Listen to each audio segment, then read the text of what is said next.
Happy Thursday, first graders. How's your day going so far? Have you had a good start to it? Did you eat a good breakfast? Did you get a good night of rest? Have you gotten a little exercise maybe in already today? I hope so. I hope you're ready to have a wonderful day filled with adventures, filled with some reading, filled with some writing and some learning, and just having a great day enjoying being yourself. Let's start with reviewing our spelling words for this week. I hope you guys have gotten them down pat and that you are doing a really great job remembering the different ways that we can spell words that have the A sound. Remember, we can spell it with A magic E, vowel team AI, and then also our team of AY. All right, read your words together with me.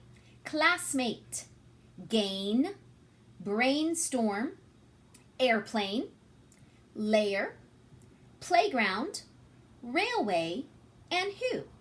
And today for your spelling, I'd like for you to choose one way to write your words, any way you choose. And once you get that done, I'd also like to challenge you to take maybe 3 of your spelling words and write a sentence with your spelling words. Okay? So after you write them one time, just making a list of your spelling words, see if you can use your spelling words in a sentence. All right, let me give you an example. I like to ride on an airplane. So I used my word airplane in a sentence. See if you can use 3 of your spelling words in your own created sentence. All right? Okay, let's take a look at our story today. Our story, again, is found in our Kay and Martez reader. And we are starting our story on page 58. All right. And today your story has a strange title. It's titled A House in the Clouds. Now, how many of you have a house in the clouds? Yeah, me neither. My house is on the ground. But can you imagine what it would be like to have a house in the clouds? I wonder what that means. Do you think this story is make-believe? Like, you know, the giant in Jack and the Beanstalk had a house up in the clouds, didn't he? Is that what this story is talking about? You're going to have to read it and find out, aren't you? So you're going to read the story, A House in the Clouds, today, okay? Now, you'll notice that our stories are getting a little bit longer. So make sure you're showing good determination and good perseverance reading our stories. I know sometimes the words can be challenging, but take your time. Sound out each sound. You know lots of sounds, and you guys are good readers. I challenge you to try to read it all by yourself, but again, don't be afraid to ask for help if you need it. You can read the story more than once, too. Sometimes I do that when I'm reading things. Sometimes I'll read it through the first time just to kind of get familiar with it, and then I'll read it through maybe a second time or a third time so I can really get good practice and really understand what the story is telling me about, okay? We are not going to do any questions about our story, The House in the Clouds, today, okay? So you have plenty of time that you can read your story 1 time or 2 times or even 3 times. Again, practice maybe reading it silently to yourself, and then also maybe take the opportunity to read the story out loud to someone in your house. Even if it's not a real person, maybe it's one of your stuffies. You could still read a story out loud to your stuffy. I'm sure they would enjoy hearing you read. And then after we finish reading our story, A House in the Clouds, you're going to take your workbook page, okay, in your workbook, and we're going to be working on 2 pages kind of together. We're going to turn to 14.1 and 14.2.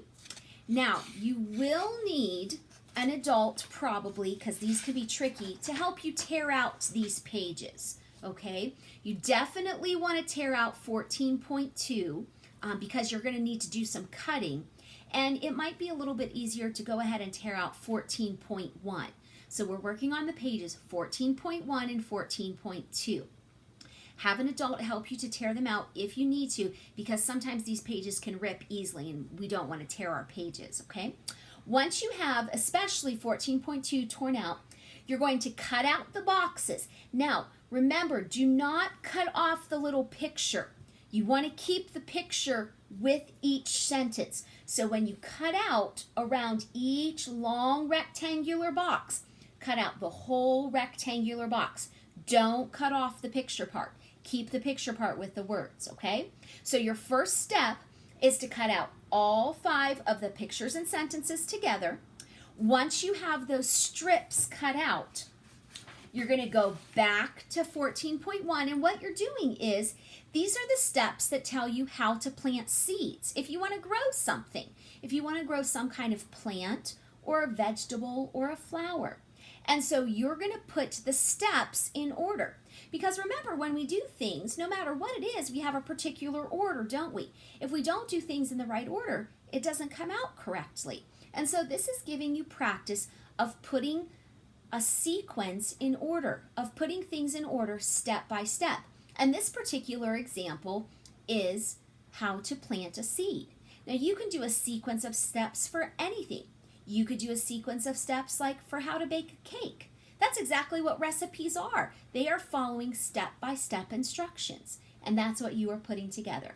So once you get your 5 pictures and sentences cut out from page 14.2, you're going to put them in order that tells what you need to do first, second, third, fourth, and fifth in order to show the correct way to plant a seed. All right, that's your work for today. I know you're going to do a great job. I look forward to seeing how well you do. Remember, if you need help, you can always ask an adult. Have a great Thursday, and I hope to see you guys next time. Bye-bye.